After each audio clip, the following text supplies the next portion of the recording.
Hey guys, it's David. In this episode, Wes and I delve into global road safety. We ask why the US was the only country in the world to vote against a recent United Nations proclamation about the need to reduce crashes, and we explore whether it's really true that Russia is now better at traffic safety than the US.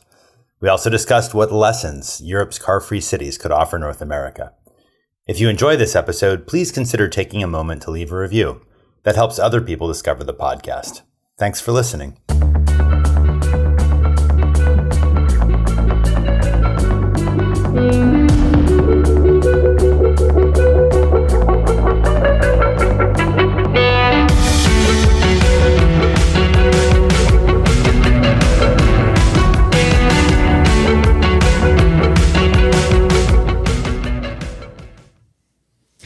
Hello and welcome to Look Both Ways with David and Wes, pragmatic conversations about all things transportation. We are recording this live on YouTube via live stream.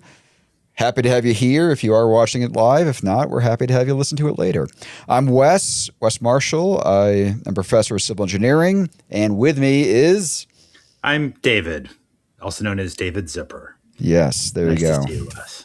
It's good to see you too, man. I feel like we just spent the last 20 minutes kind of having our own podcast, pre-podcast. Yeah, we were pre-partying. Yeah, and then we're like, yeah, we should really start the actual podcast, and that's what we're doing now. Exactly. So something came up last week, and somebody reminded me of something that happened to me. It's probably like 20 years ago. I was on my way down to Nags Head on the Outer Banks, and on the way there, on the side of the road, it said like home of the gravedigger. You know what I'm talking about? Home the of monster the truck. gravedigger? Yes, the monster truck was just there on the side of the road. I don't on know the way what you're down talking there. About. Well, Where is I this guess exactly?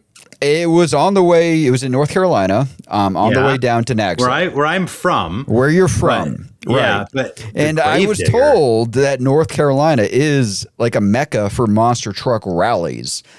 Oh, well, that's true. Yeah, we have a lot of weird cars in that way, but I don't know. Are we really a mecca for that? I always thought Texas was the national leader in monster trucks. The Gravedigger is probably the one of the most famous monster trucks. Like it's that black and green one with the one of the giant tires that are as big as you. And oh, you mean the ones that like basically go in like stadiums and you pay money to watch it like drive over and they small crush cars. Oh yeah. These aren't. Yeah. I know what you're talking about now. Yeah. Okay, I'm with you. Like I think was Bigfoot one of the early ones, then Gravedigger, right. And but there's a whole museum like dedicated to Gravedigger, and the Gravedigger was just there on the side of the road, and it was something that made me wonder, as being from North Carolina, like, did you ever go to monster truck rallies? But I feel like I can already guess that the answer is no, given that you had no idea who or what Gravedigger even was.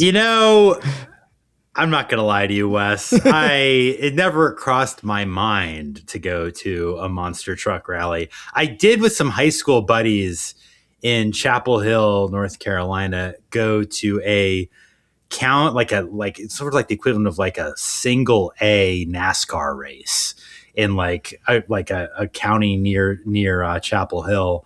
Where like I just remember how unbelievably loud it was and how we were like sprayed with tire bits as we were like you watching in the stands or this one? Yeah. We're in I wasn't actually God forbid of driving. No, I was in the stands. Some of them you get to go in the infield and be in the middle. I would think that did not happen here. We were definitely in the stands, like 8 rows up. And I remember just thinking, this is really loud. I'm getting sprayed with rubber bits and the cars are going in circles. I don't really see why I should love this. However, I will say like this is like blasphemous for a big chunk of North Carolina. If I ever wanted to go back to North Carolina and run for office, I'm dead in the water because, like growing up, like the hero of North Carolina, well, we had several, like Dean Smith was one who deserved it. The guy who did not deserve it was Richard Petty. Remember him? Yeah. He race car driver. Well, he also ran for governor or Senate. I can't remember. But what was hilarious, he was a Republican, obviously, but he was competitive until, I swear to God, I don't know if this is stuck in my head, but it's supposed to be like 1990 or something. But he was driving on the highway in North Carolina, in the interstate, and there was a car ahead of him it was also going fast enough for him, so he wanted to get out of the way. Do you know how you convey that you want a car to get out of the way in race car driving?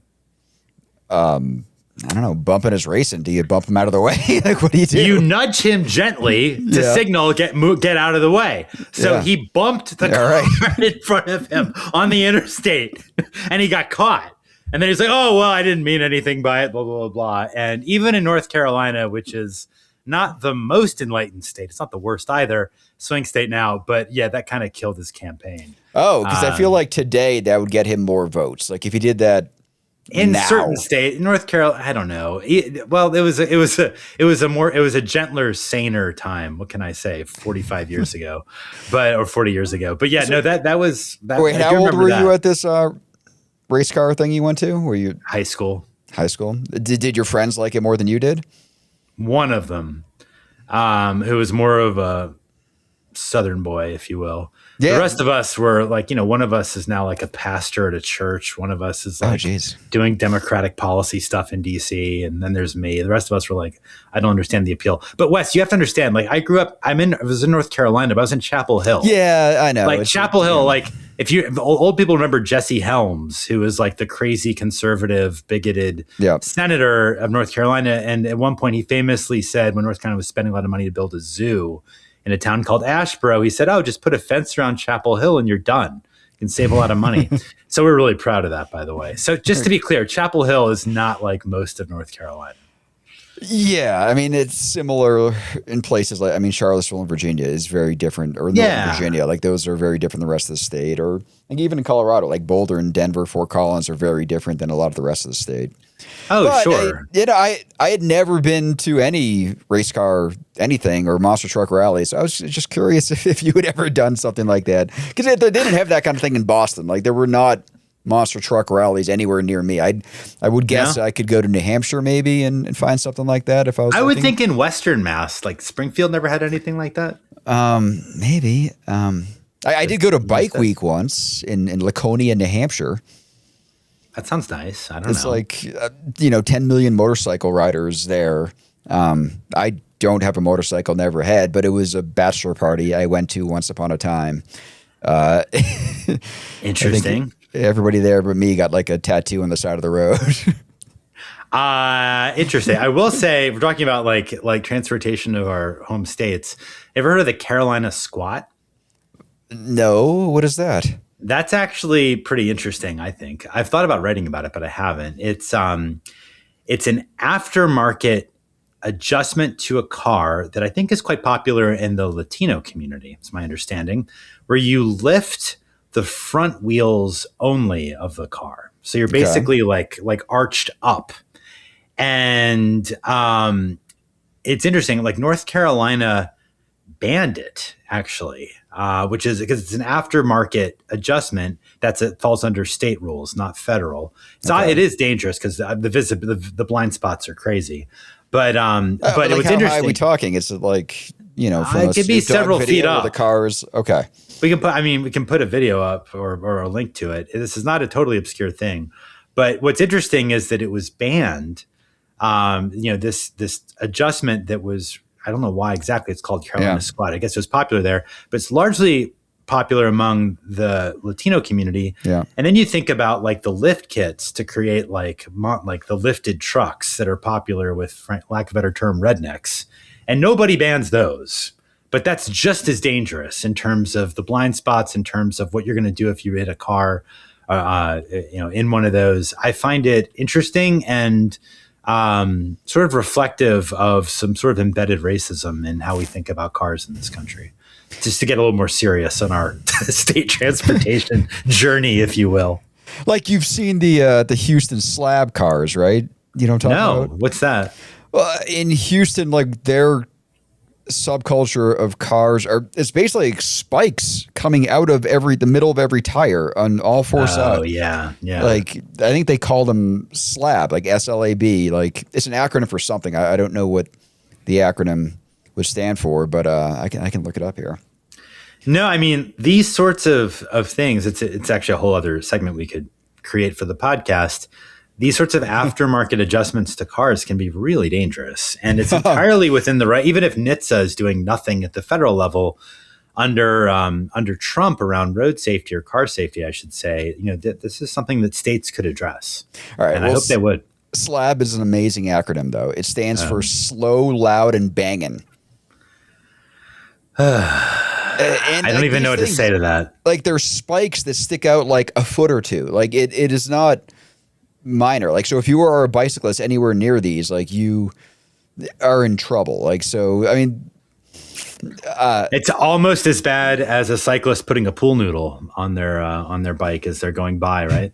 Almost as dangerous. Yeah, almost as dangerous. But I mean, as far as I know, like, they have not made any efforts to ban them in Texas. Yeah, so, I mean, I'm not certain that's Texas for you, but this is the sort of thing that I don't know. To me, this could be a promising frontier of car safety. Is like, let's think beyond our sort of like sitting on hands NHTSA and think about what states could do to actually address some of the most egregious cases of dangerous cars. Well, a lot of this, even like bull bars, like the fact that police cars have them. I mean, like, we know how dangerous they are. Like, it should be something that automatically just increases your insurance rates or something, right? There should be some kind of payment form that you have to pay into if you're going to put it. I mean, I guess bigger picture, they probably should be banned, but that's a different. If people know what bull bars are, they're basically like these bars that you put on the front of your car. I guess you can put them on the back too. Is that right? I would imagine. I'm not even sure. I've only seen them on the front. I mean, maybe they go in the back, but the idea is like, oh, so now if you hit something, you won't damage the body of your car.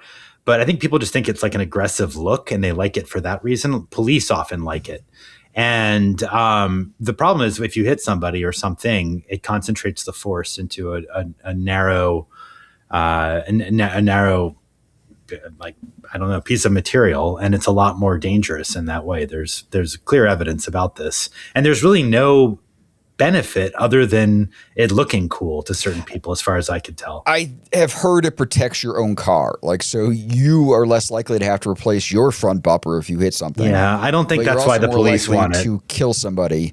Yeah, no, I don't think if you ever have to ram through a gate, which doesn't happen very often in my life, but it would probably be good to have a bull bar. I mean, on TV it happens, so maybe that's what police assume they're going to be doing in their cars. I don't know. Yeah, it does. Well, I mean, yeah. Now, our goal today was not to talk about aftermarket car parts or monster trucks. Like, we are here to talk about global road safety. Like, that is today's theme, and it's a good one, and it's an important one, and it's one that I feel like it changes all the time. So, why don't we start with word on the street? And this is the segment where we discuss a transportation issue in the news. This week, we'll be discussing a rather remarkable vote held by the UN last month. Want to tell us about that?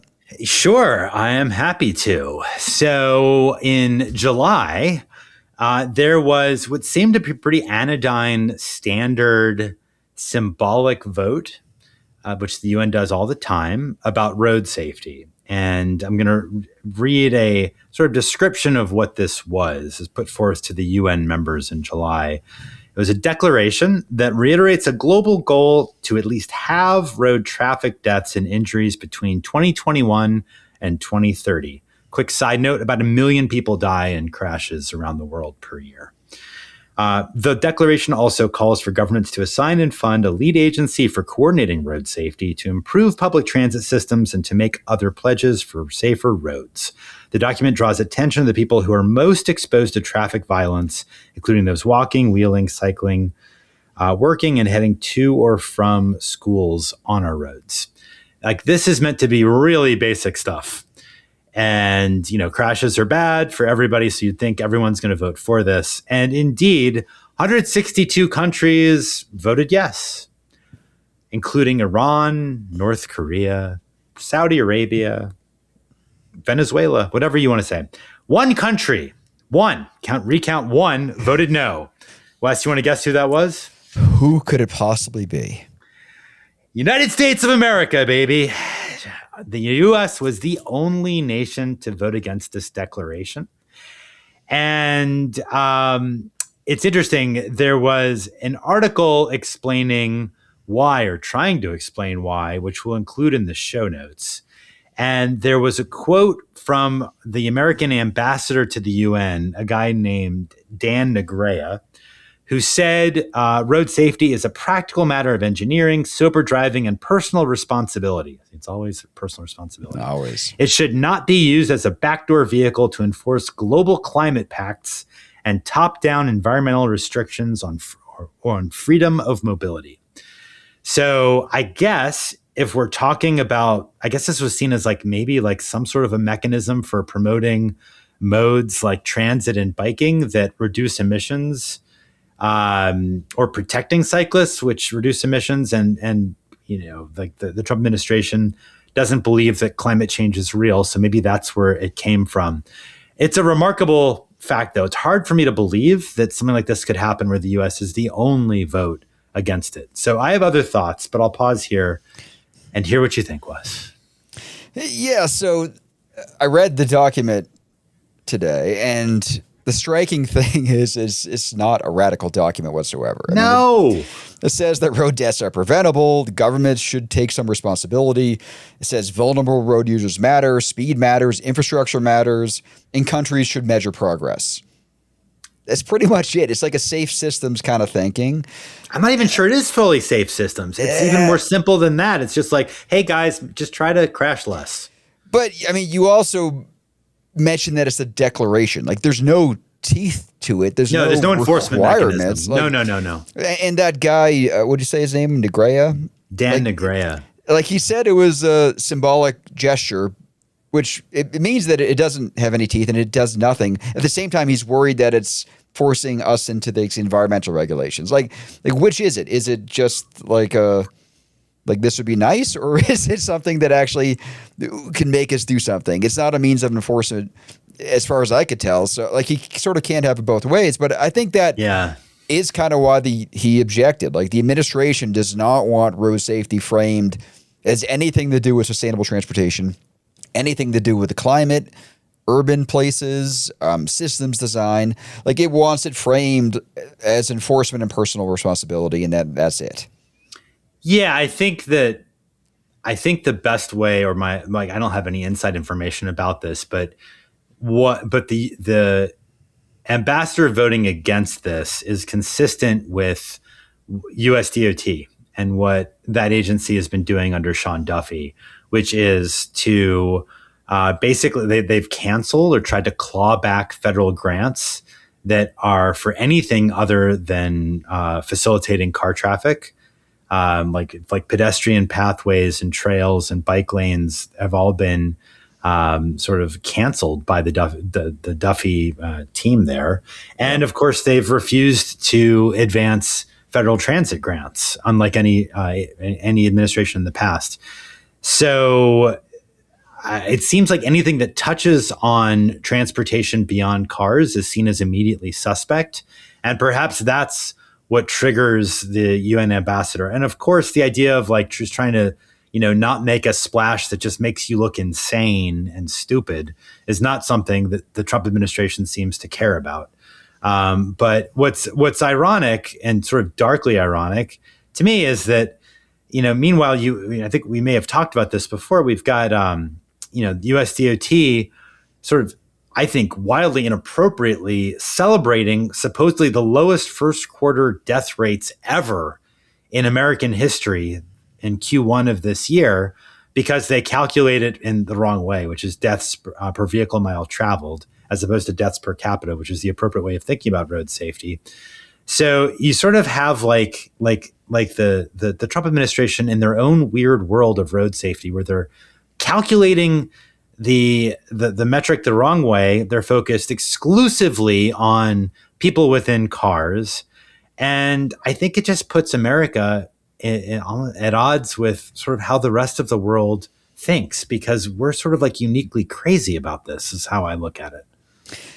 And I mean, the real reason why that rate has probably gone down is gas prices have gone up. I mean, that is one of the biggest predictors of road safety through generations. I don't know. It's funny because you would think we could all agree that we want safer streets, but they've turned road safety into a political position rather than like a health issue, rather than something that affects everybody. And it's sad, like that this is the state that we're in. And I will say, like, the document did have language in there that is steeped in research, like basically saying like places with more transit are safer, like places that are safe to walk and bike and where kids can walk and bike, like they're safer for everybody. Like, they're saying things like they want, a lot of car manufacturers like give certain safety standards to like the US or Europe, Mm-hmm. and they give, cars that would be considered less safe to third world countries. And, big picture, like 90% of the worldwide deaths are not in sort of first world countries. So, one of the things they suggest is like, we want to have similar safety standards on cars everywhere. And like the same guy was like, oh, we don't want to give them our trade secrets on how to make our cars safe. It's like, what are you talking about? Like, where did that come from? Like, trade secrets on what exactly? I to be honest, I don't even think that, or I'm skeptical that this guy, the ambassador, is even thinking about, what matters in Africa or Latin America. I think it's all about domestic politics. And you're right. And what you said, it's like, it's sad, but it's true that road safety is becoming politicized in a way that it wasn't, 15, 20, 30 years ago in the US, because I think increasingly the people who are most at risk in crashes in the US are pedestrians and cyclists, which are seen as people who live in cities, or are people who they're also disproportionately people of color. And the way to protect them is often having smaller car, like less car bloat, and making cars go slower, which is seen as a quote unquote attack on freedom Yes. by a certain group of people. But that's how you end up with this very, like the Texas Republican Party has an official plank, or has had, I haven't checked most recently, but I know this was the case, officially opposing road diets. The Texas Republican Party is against road diets.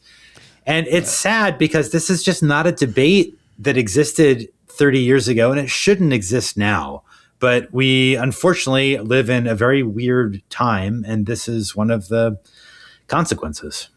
Yeah, I'm teaching my road safety class for the first time in a couple of years, and our first meeting was last night, and that was kind of one of the points I'm making. Like, it's not as easy as just following the evidence and following like what the research tells us of what makes a safe street or not. Like, you can have like the mayor says no to something, or like, the vocal minority in a public meeting will force us to do something that we know is less safe than, it's hard to wrap my head around, because there's no other engineering discipline that would kind of ever do that. Like, if I figure out how big the beam needs to be, I don't let the mayor say, nah, use something smaller. Like, that's insane. It's a safety thing.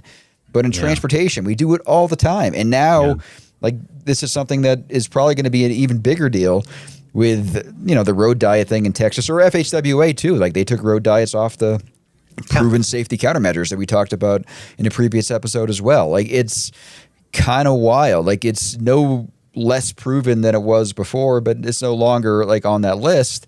And subsequently, I think people are going to use it less. Yeah. I mean, I wonder if this vote were taken 5 years from now, if the U.S. would be the only, well, hopefully it won't be, Trump will be president anymore, so it'll be a different situation. But I wonder if there'll be other countries that think along these lines, because, there's just an interesting analytical article I read recently about how Australia is seeing a surge in car bloat and a surge in pedestrian deaths as a result.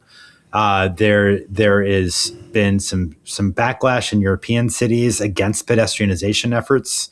I've heard from friends over there that road safety feels like it's declining in relative importance in national discourse. And I hope that the U.S. is not actually a harbinger of things to come globally, where road safety becomes increasingly politicized. Frankly, I should give a shout out to our northern friends in Canada, where I think they actually really are undergoing a similar type problem that we are. Just last week, I don't know if you saw this, Wes. There was in Ontario, the Supreme Court of Ontario officially rejected or overruled a lower court to allow for my money, like just worst North American leader who's not MAGA, Doug Ford, who's premier of Ontario, to, if you now really can, rip out the bike lanes in Toronto and on Bloor Street, Yonge Street, University Avenue, which are absolutely critical to the overall city's bike network. It's going to worsen safety, and he's doing it really because he just wants to be able to drive faster to and from his own place of work in Toronto. So I think there's already evidence, at least in Canada, that it is a political issue around road safety. And I think, frankly, you saw it in the UK too. Remember Rishi Sunak running a campaign saying, I'm on the motorist side. And that's why he was opposed to low traffic neighborhoods in London and other cities that were designed to enhance safety and promote mobility. I have to say, I know we have global listeners and viewers. I it's easy to mock America for this vote, and frankly, we deserve it. But I hate to say it, I think that other countries may feel similar pressures in the years to come. Well, you mentioned like Australia. I was there just late last fall, and that was the first time I'd been there since 2017. And I definitely noticed a lot more pickup trucks and bigger SUVs this time around than I was when I was there previously. And it was striking just how many of them that I saw there. But I mean, at the same time, I think we blame the rise in pedestrian deaths. Like, since 2010, we've kind of doubled the number of pedestrians that are dying in this country. And car bloat feels like it has something to do with it. But when I look at SUV sales in other countries, like it's gone up at a similar rate to here in a lot of places, but they have not seen the rise in pedestrian deaths that we have. So it is more complicated than car bloat. And well, not all car bloat's created equal, Wes. Yeah, that's one true. thing to keep in mind. Yeah. American SUVs tend to be much bigger than SUVs in other countries. And then they might, what do you call it? The Carolina Squad or the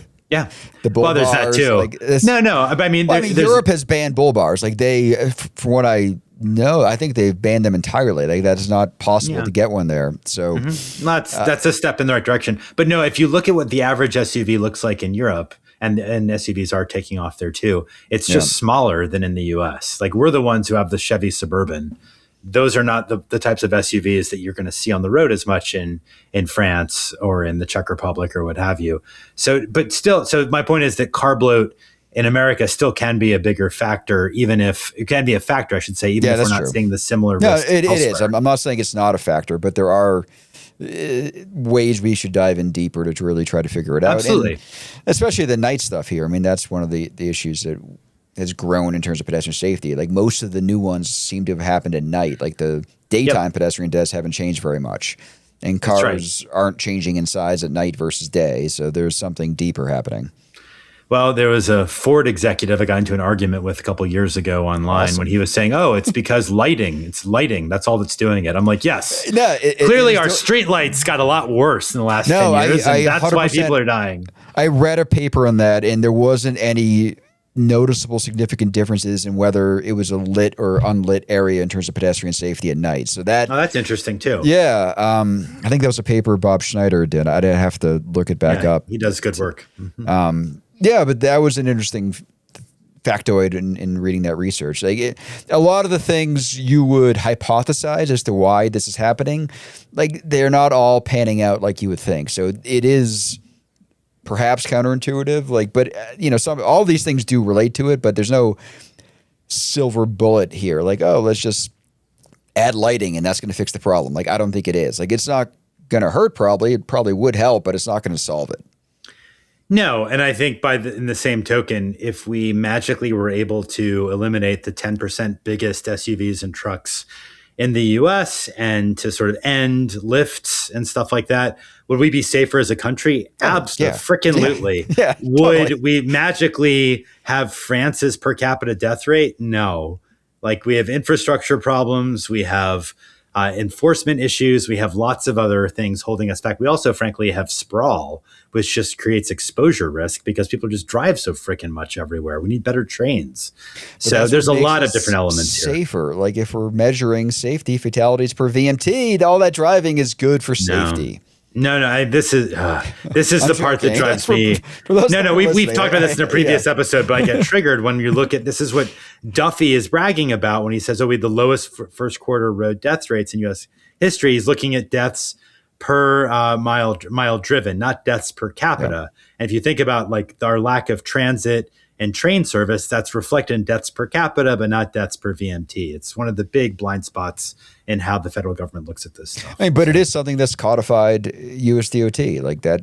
The history of that is something I go into in my book, and it is the official way that we are supposed to measure road safety here. Yeah, we can change that, and we should. Of course we can. That. Like, it's not the right way, but it's the official way that they're supposed to look at it. Yeah, other countries don't do that, and we shouldn't either, in my view. Like, the sad part about the Toronto stuff you're talking about is that it's probably going to take somebody dying in like a lawsuit coming from this for like people to see the light. Like, it's sad that is probably what's going to have to happen. I think that actually the province thought ahead on that, if I'm not mistaken, and I know we have some Canadian friends who listen. They'll let me know if I'm wrong about this. I think in the bill that was, it's so cynical, in the bill that was passed, I want to say they held the province harmless for lawsuits attributable to these changes. By the way, this is the same provincial government in Ontario that banned automatic speed cameras, and is just sort of a sort of wellspring of horrible transportation ideas. My heart goes out to Torontonian friends who listen to the podcast. Yeah, it just seems like if you're going to put out a design that we know is less safe, like, how else can we hold you responsible if not via a lawsuit or something?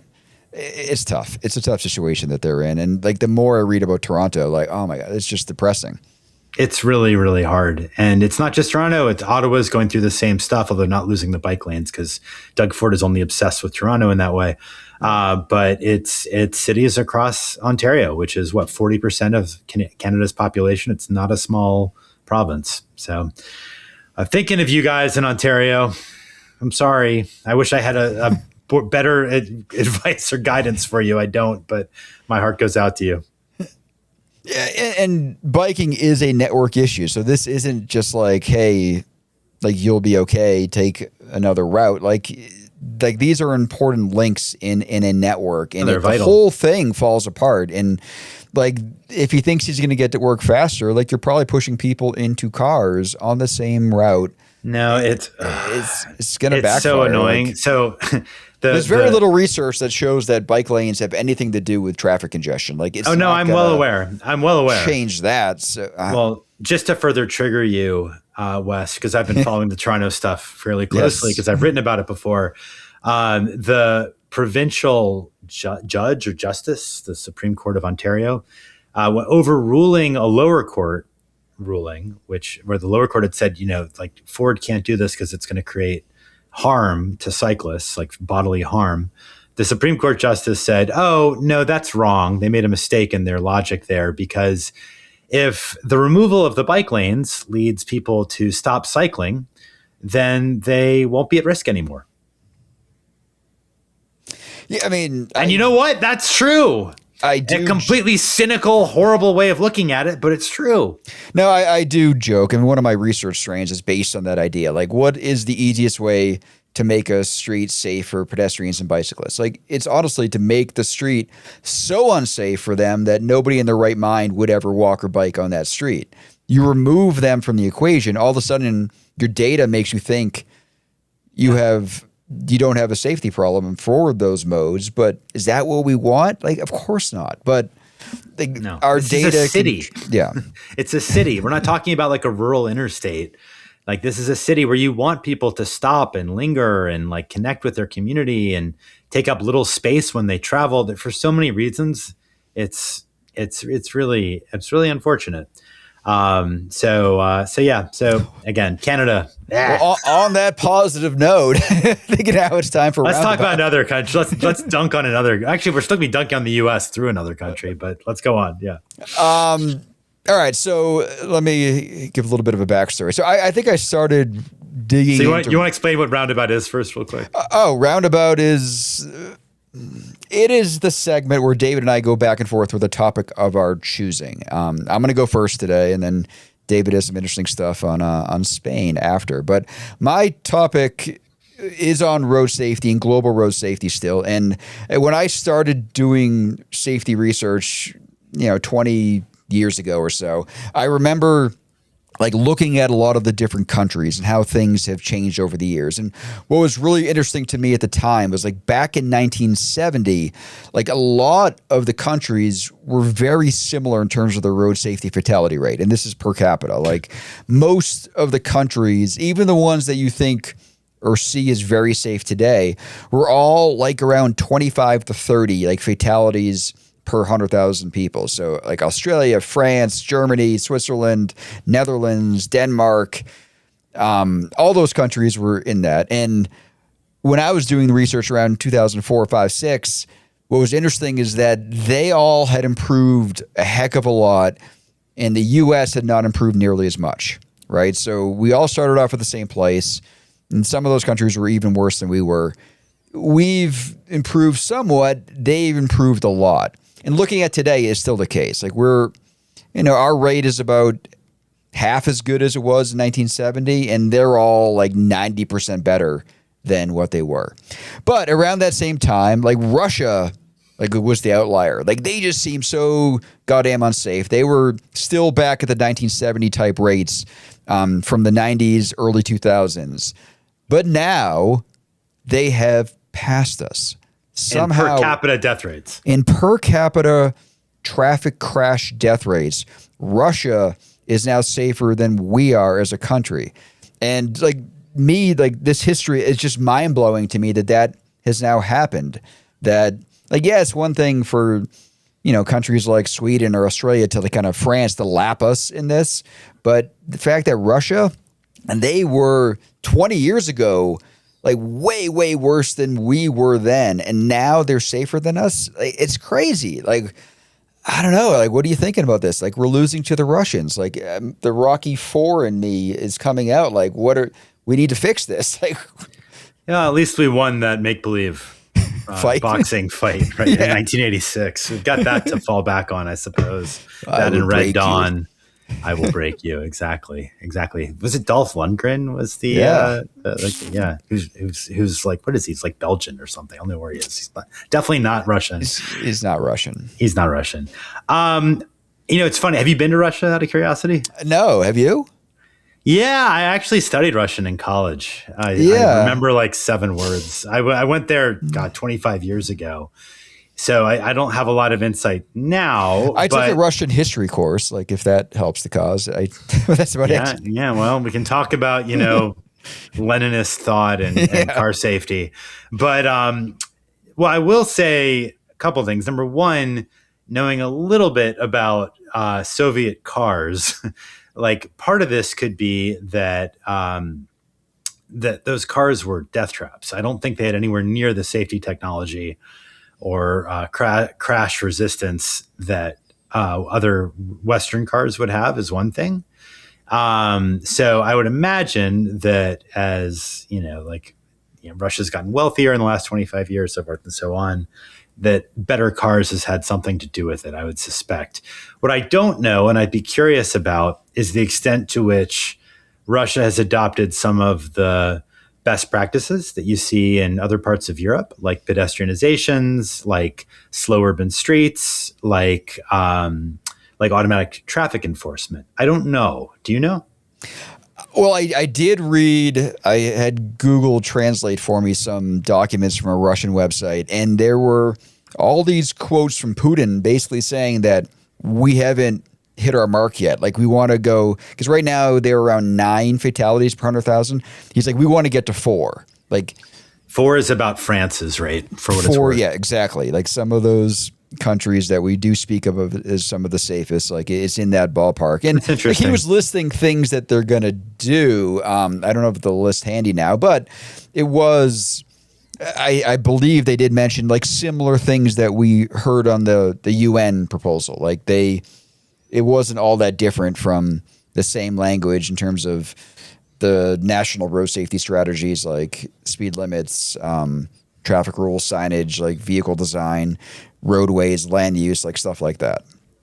Yeah, obviously not going to happen now. I would be curious to learn more about what Russia has done or how the transportation system has evolved in the last 20 years. I remember there was a video that went viral 10 years ago just in Russia, there's a lot of lawsuits that are sometimes this is what I'm told, I should say, but a lot of people record with dash cam cameras what happens because there's a lot of sort of frivolous lawsuits from people claiming you did something you didn't really do. Same stuff, yeah. So there was some video that went viral on YouTube like a decade ago of just some guy driving on a highway, and then like a tank just goes right across the highway perpendicular to him, like zooms across, and so it just it's like sort of this like Wild West of a militarized country kind of vibe. And I don't know, like that to me was part of how you end up with like bad safety numbers when you don't really have a rule of law on the roadways in that way. So I'm actually quite curious if Putin is serious about bringing crash deaths down. He's not incompetent. I wouldn't say that Russian staff, like government executives, are incompetent by any stretch. Like, I'm curious what they're going about doing this, and I don't know. But I will also say, this is another point, Wes. We're talking about how Russia is getting better. It's not just Russia that's getting better. Virtually every country in Europe has gotten better in the last 15 years in terms of crash death. Like it's the U.S. that is the exception. Russia getting better shouldn't.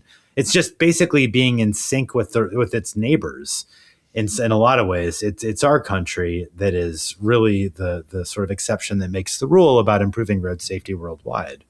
For the sake of my class, I run the numbers like, if we had the same road safety fatality rate as country X, like this is how many people we would save in a year. And like most of those numbers, we're talking like 30,000+ people each year. Like, so over a decade, that's like 300,000 lives saved. If we were in the ballpark of, Australia, France, Germany, Switzerland, Netherlands, Denmark, Japan, Sweden, the UK, like all those countries. And now Russia is moving in that same direction.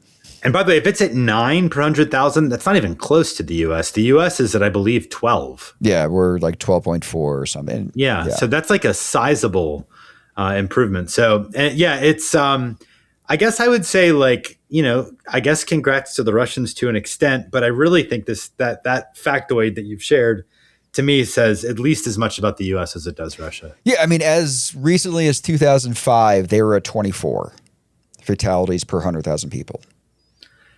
I'm curious what other countries were at that level and what they are now. Like, I don't know if you have the data in front of you, but like I don't know, other countries like Cuba or I don't even know what they would be necessarily. Thailand, maybe. I'm curious if they made similar improvements. It's hard because some countries will report the OECD collects data on certain countries, and the list isn't complete. You don't get every country. So the longitudinal type data where we're trying to compare it year to year gets trickier, like the more countries you try to include in it. You're talking about ITF, International Transport Forum? That's another source of this sort of data. So you can go to their website and kind of create these cool graphs that I find fun. You might. No, I know ITF well. I've gone to their events. So fun fact. So for those who don't know, the International Transport Forum is the OECD's transport research arm, and they include OECD countries plus a few others. They include like there's a bunch of Latin American countries that are part of it. And fun fact was, I don't know if we've talked about this, but I included it in an article that I wrote earlier this year. The OECD sort of like combines like all of the countries that it looks at to look at like the global trends in road safety. And fun fact, for several years now, they have run those numbers both with and without the United States included, because we are such an outlier. We are so much worse than every other country. Like someone on the inside told me this, like it's just depressing for other countries to make it seem like the entire world is getting less safe when it's really just the U.S. So they wanted to be able to run the numbers without the U.S. included so that other countries can feel like they're making headway, which they are. We are the anomaly. One of the questions I'm seeing in the chat, and I was thinking about this earlier as well, like, well, how reliable are the Russian statistics on this? That's a good point. If they're trying to prove that they're safe, I mean, I think there's a lot of numbers I don't really trust coming out of the U.S. government at times. So probably the same thing's happening there. Yeah, I don't know. I think frankly, if there's anybody listening who knows about Russian road safety, let us know, and maybe we can revisit this in a future episode. It's a good point, and I don't know the answer to that. Yeah, and I think it's going to be very different from country to country, and that is a lot of the problems with collecting data from various countries. I mean, I remember looking into India, and they have something like 400,000 traffic deaths every year. Like they're added 0 to our number. Like that's where they are. But they have a giant population, but they also, it's hard to trust their numbers. And when you look into it a little bit more deeply, a lot of these people are getting hurt in kind of relatively, they shouldn't be a severe injury or death, but because they don't have a great emergency response system, they don't have the ability to get people to like a level 1 trauma care center like we do, like they're bleeding out on the street as opposed to just getting stitches. Yeah. I mean, that's one of the factors that plays into death rates. But to be clear, we're talking about like not trusting Russian data. I think it's entirely fair if Russians say, well, why should we trust American data? Because we don't count, as we've discussed in a previous episode, Wes, we don't count crash deaths that occur in parking lots, which I think intuitively are very obviously traffic crash deaths. Yep. Or on driveways, same thing. So, there's a long list of ones that don't get into our official database. So, I don't know. It is not a simple thing to dig into. No. All right. Can I do my roundabout topic so we can have something positive for once? Please do it. It's just been like a particularly depressing recording today. So maybe I can offer something that's a little bit happier to end on, a little bit of a lighter topic. I think it would be fun to talk for a little bit about how car-free cities in Europe really work. We hear a lot about car-free cities in North America without, I think, people necessarily having experienced them. And I've been fortunate to have visited a couple. And there's one that I spent a little bit of time in and tried to really learn about. And some of what I learned sort of surprised me. And I thought it'd be kind of fun to talk about that. The city is Pontevedra, which is a city in Galicia, Spain. Which, for those who don't know that region, it is very far from Madrid and Barcelona and the places that tourists usually go. It's in the far northwest of Spain, close to the Portuguese border. You've never been there, I can't imagine, Wes. Have you? I have not. No, but it's beautiful and the food is wonderful, very seafood heavy. I've not been to Spain, even though my dad grew up there for like no kidding. 5 years of his childhood. Like he lived in Madrid, like right in the shadow of the Real Madrid stadium, but I have yet to get there. Well, I hope you can. When you do go, I would strongly encourage visiting Galicia, because it is consistent with my personal belief on tourism, which is like things get better when you get further and further off the beaten path. And this is a region of Spain that's pretty far off of it. So Pontevedra is a city of about 83,000 people. It's famous as far as a city of that size can be for being car free. But as I learned when I visited there a couple of years ago, and I wrote a story that we'll include in the show notes about it for Fast Company, it's not really car free. You see cars there. And I remember when I was there with my wife, we were driving into Pontevedra in a rental car, and we drove into the city without any sort of a problem, any sort of a toll or whatever. And we couldn't park on the street because that's not something you can do in Pontevedra. But there's a number of these sort of expansive underground parking lots. So we drove into one of those. It was kind of uncomfortable because it's very narrow parking spots and it's hard to get into, but we did it. And we walked a few blocks to the Airbnb we were staying at, dropped off our stuff. And we walked around in this really dense, beautiful place. By the way, Pontevedra is sort of famous for being a city where I think the Santa Maria for Columbus was built. It's a port city. And you do see cars there. And I learned that there are a number of cars in Pontevedra that you'll see, which are owned by residents who have garage parking spots, in which case they can bring them in. They are owned by people with disabilities who have special rights to do so, or they're delivery cars that can come in, drop stuff off, and go straight back out. And you can actually drive through Pontevedra without a problem in a car too. It's just you wouldn't want to because there's 300 speed humps, lots of one-way streets, and it's incredibly slow and annoying. I learned all of this in my meeting with a very remarkable man named Miguel Ancho Fernandez Lores, who has been the mayor of Pontevedra for 25 years. Spain has some names like that. What can I say?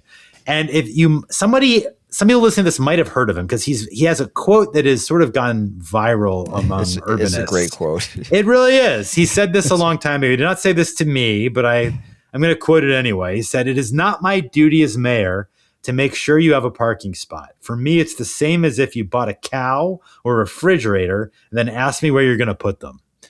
And I met with the mayor, who's a doctor, by the way, and he did not speak English. But I had a staffer who, because my Spanish is not good, but had an interpreter, and he was explaining how over the last 25 years he felt like the way to really revitalize Pontevedra, which was a struggling city, was by limiting the number of cars, and all the ways I just described: low speed limits, speed humps. Basically making it super annoying to drive into the city, and also just restricting street parking to people who have a special need to be there. So having a car just kind of sucks there. And what was fascinating, I thought, was when he explained sort of what the impact has been, because this is a city that was not doing very well 25 years ago. And now it's the fastest growing city in the province of Galicia. I'm just going to say Galicia because why not? Lots of young families moving in. The city's population is growing faster than in the suburbs. Business formation is faster in Pontevedra than any other city. And to get it back to our theme of global road safety, as far as I can tell, this remains true. There's not been a single death, a single one in Pontevedra since 2011 from traffic crashes. So take that, Hoboken, our like, Vision Zero hero in the US. But I found it particularly interesting that car free, which is, we talk about a lot in this country, is like this, like sort of theoretical nirvana like state. It doesn't involve no cars. It involves restricting cars and making it really annoying.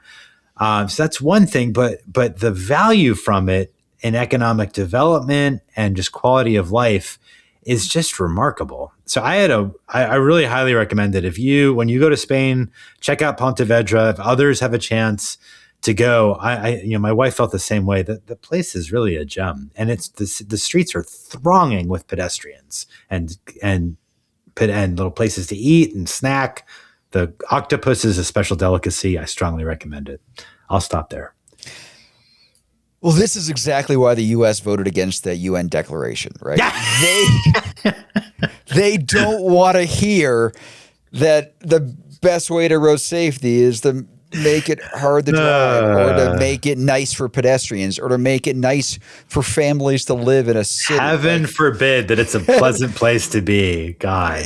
But they also ignore the fact that it is actually better for the economy in so many different ways. Like, it's not great for your city to allow truck drivers to ram through it quickly. Like, that isn't, it might be great for like the region or the country, but it's not useful for most of us. And that's always been a disconnect with transportation engineering. We sort of will focus on things like that as opposed to the people that live or work in a place, as to what is actually best for them, what is best for that city. And it's unfair that we do so, but I don't know. This is a place I do want to go visit. I would like to. It's really nice. Use my 5 years of high school, middle school Spanish to try to talk to this mayor about where the biblioteca is and stuff like that. ¿Dónde está la biblioteca? But the speed humps, the speed limit, it's very smart what all they did. And I think we probably do need to change the terminology, because you're right. It is not car free. It is different than that. It's more like a shared space in some respect, where the pedestrians and the cyclists have priority, and you can drive a car there, but you're not prioritized. Like, you have to, like, if you want to do it, you can, but it's not going to be easy. And there is parking, but it's like underground or it's kind of outside of the city center.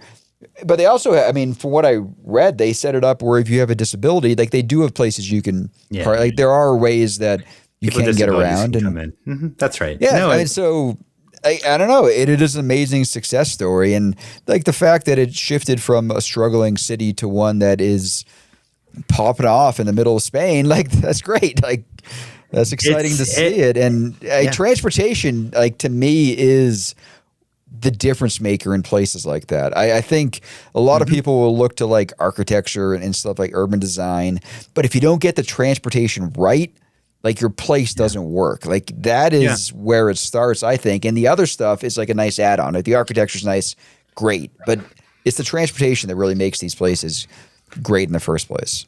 So a little pop quiz for your high school Spanish. I'm going to tell you what the slogan of Pontevedra's transportation system is in español, and you can tell me what it means. Ready? I probably cannot. Menos coches, más ciudad. Something more city. Yeah, fewer cars, more city. That literally is the slogan. And actually, when I was there, for those who are watching, I'm holding up, the mayor gave me this, a whole book that's not that short either. The City First Mobility in Pontevedra, 1999 to 2019, by a guy named Fernando Nebo Beltran. And this has become sort of like a embraced aspect of Pontevedra's identity, the mobility network. And one thing that I thought was really cool was like when I was there, so a couple of years ago now, Spain was in the midst of this sort of like far right resurgence. And, you could imagine like, oh, well, there have been all these restrictions on cars. Maybe there's going to be a backlash. The far right party didn't get anything out of Pontevedra in the election soon after I was there, which I thought was just really neat. Like it's something like people really have embraced the changes that have happened there. And to your point, I really think there's powerful lessons here that apply in North America as well. Like you talk about how the economic development and quality of life benefits that come from reducing cars are pretty powerful and can win people over. I think that's the same message that I picked up when I was in the south of France, which is a conservative part of France. We talked about this a while ago, like a year ago on the podcast, if you remember, in cities like Nice and Cannes, where the mayor of Cannes in particular, it's a conservative city. It was just like, look, this is how we are able to actually attract tourists and make the economy grow is by having more space for people to enjoy themselves outside and to walk around and bike around. And that's just what we're going to do. And I think that is a pretty powerful rallying cry or a message. I think it's frankly a lot easier to build coalitions around it than saying, hey, look, let's mount a war on cars. No offense to friends of ours who have a certain podcast. So how does this compare to, some of the pedestrian zones that we have in U.S. cities, like Downtown Crossing in Boston or the 16th Street in Denver or Pearl Street in Boulder, like places like that? Like those places have banned cars, so it's a little bit different. I mean, I know the car-free terminology they use doesn't seem like it is, but the fact they allow car, I don't know. I'm just curious what you think. I mean, maybe those examples aren't good for you because you don't hang out in Boston or Denver or Boulder like I do, but I've spent time in Boston. Yeah. I understand. But we're talking about car-free streets in the U.S., like whether we're talking about like 14th Street in New York or Downtown Crossing, Times Square. But I mean, Pontevedra is like entire like center how big city. Are we talking? Like it's a small city. It's like 80,000. It is, and it's not the entire city. It's the downtown core. But it's still like walking from one end to the other could take. I think it took me like 20 minutes. I want to say. So it's not nothing at all. And I don't know of. I mean, can you think of any place in the U.S. that you would see pedestrianized that big of a zone? I mean, well, the Downtown Crossing in Boston is a zone. It's not just the street. I mean, so that is different. There's still cars there, right? No, there's a bunch of pedestrianized streets there that, like Washington Street or Summer Street. I don't think of it as a zone. I think of it as a few streets, unless I'm mistaken. It's different than like the Faneuil Hall or, 16th Street here in Denver is one street, but it doesn't cross entirely across downtown. And there's buses on it, but there's no cars. But there are cars crossing it like 10 times. And so there are crossings you have to deal with. And Pearl Street is kind of similar. And Santa Monica, is that another place with an old pedestrian mall? The Promenade? Yeah, I think that was called like the Promenade. I can't remember. Yeah, the Third Street Promenade. Like that's Well, I mean, is it Traverse City in what is the place in northern Michigan that's famous? Mackinac Island. That's what it is. Mackinac Island. Sorry for mispronouncing this for Michiganders, but we don't have. I don't know of any place in North America that has like a swath of a densely populated area. So you're saying cars. This is different. Like this is not something we can kind of wrap our heads around if we've been to like. Like Montreal has some pedestrianized streets. Sure, I love Montreal. But, absolutely. Yeah. No. I guess the way that I see sort of like the lesson I take from a place like Pontevedra is not, hey, let's graft this strategy onto Boulder or Boston or any place else. It's more to say like, look, if you create or enact policies to slow down cars, you don't actually have to ban cars. You just slow them down a lot and make it sort of like a pain in the ass to do through traffic into a downtown core. There can be pretty powerful advantages to quality of life and to economic development that can sort of create its own sort of like positive feedback loop. And create political capital for its leader. Like that guy, Lopez, the mayor, has been there for more than a quarter century. He's been mayor there. It's wild. Well, Johnny Transportation would say, like, what about my freedom of mobility? Like, don't I have a right to drive my car wherever I want? Oh, man. See, you're bringing me back down. I was having such a nice time mentally in Pontevedra after like complaining about the U.S. for 40 minutes. But he's not the only example of politicians that stick their neck out to do something like this, getting reelected. Like that happens time and time again, like around the world. Like I think we have the perception that this stuff is politically unpopular, but there are many examples of politicians doing something in this vein and getting reelected time and time again. I think that's right. Certainly you could look at Anne Hidalgo and Sadiq Khan in Paris and London. Is there a good example that you cite in the U.S. for that? Who was doing it? Like, are there any? Well, Michael Bloomberg did. Yeah. When Jeanette Sadeghian was his transportation commissioner and pedestrianizing Times Square and building all those bike lanes, like, he was reelected 3 times. Yeah, that's an example. But I think I'd like to have some more, candidly. I agree with you. I think politicians are more concerned about the effects here than they need to be. But it's disheartening when even someone as impressive in many ways and smart as Michelle Wu in Boston gets reelected and quickly backtracks on her street safety. Yeah, I was just talking about that last week with somebody, and I feel like she's looking at higher office. If her goal was to be reelected in Boston, it makes perfect sense. Like, make your city better for the people that live in Boston that vote for you. Like, and what she was doing before was doing that, but I feel like now her priorities have shifted. So. Yeah, for those who don't know, Michelle Wu was, for my money, the most transportation progressive mayor in America. She was biking to the office. She was building bike lanes and I saw her lanes. Speak at the NACTO conference in Boston. And deeply impressive. She gave a great talk, and you could tell she understood it. And like, I have friends that knew her back when she was a city council person, and they felt like she really cared, but something has changed. Well, she was reelected and she quickly put the brakes on street safety reforms. Yep. The leadership changed at the Department of Streets in Boston. A really progressive guy named Yasha Franklin Hodge left his role there leading the agency. And there's a lot of complaints, frankly, about Boston sort of losing its momentum on transportation reforms. And then there was this horrible, fatal crash of a city employee who was doing bike safety of all things, Louisa Garg, I believe her name is, and she was killed in a crash, and that created a huge backlash. People were angry, and I think they had a right to be angry. And Wu changed leadership just recently in the Department of Streets to bring in a guy I actually know pretty well and have a lot of respect for, Chris Osgood, to lead that agency. But she's kind of forced into caring about road safety again. She was trying to get away from it. And it just makes me sad because I was really hoping that Michelle Wu could be sort of a long-term champion of the stuff that we all care about. And she took her foot off the pedal. Yeah, and hopefully Toronto doesn't end up in a similar situation with. Well, it's not going to be similar because Olivia Chow is the mayor of Toronto, and she's a big advocate for what we care about. It's being forced on them. Dying on the roads that. I see what you mean. Yeah. Well, that I hate to say could happen. David, you brought us back to the depressing part.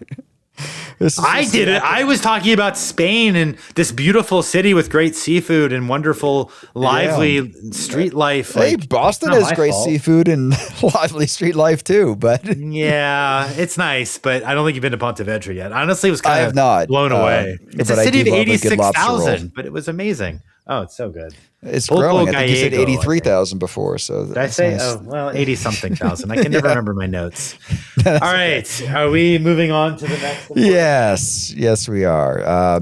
So at the end of every episode, we like to have a drink. Call it Rail Drinks, and we each bring a drink to the table. And why don't I go first, David? It looks like you're looking for yours. I'm actually making mine really quick. Oh, okay. In a second. I have a Scotch. It's Gordon MacPhail. Like I have that here. I've already poured myself some. So it's a 13-year-old Scotch.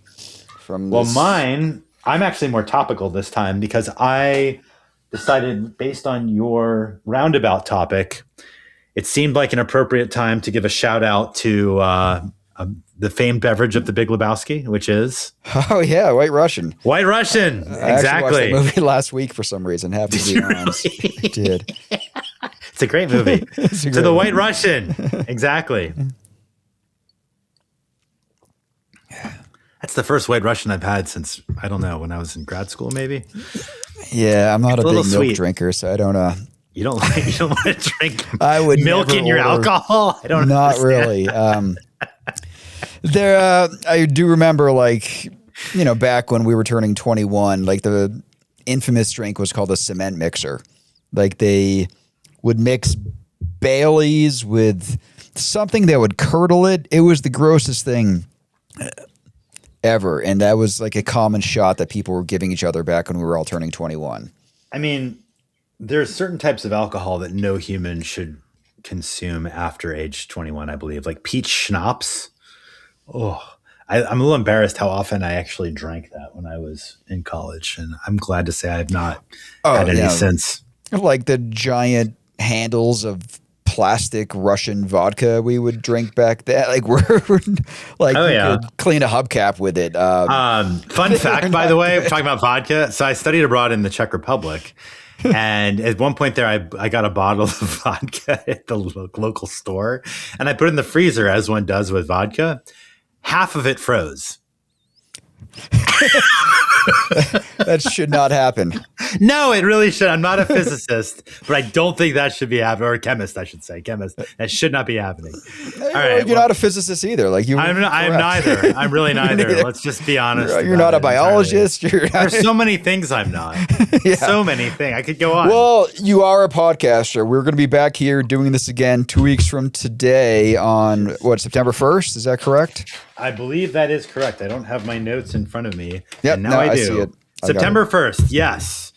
And we should also say, if you enjoyed the podcast and this meandering trip through Russia, Spain, Australia, Canada, maybe tell a friend about it. We're always glad to have new folks listening. And all of our episodes are available on lookbothwayspodcast.com. We're got over 25 now, so feel free to dive in. You can always reach us also with a question or comment on lookbothwayspodcast.com too. So thanks for joining. Unless, Wes, you had any final messages? All good. Good to see you. All right. See you in a couple weeks.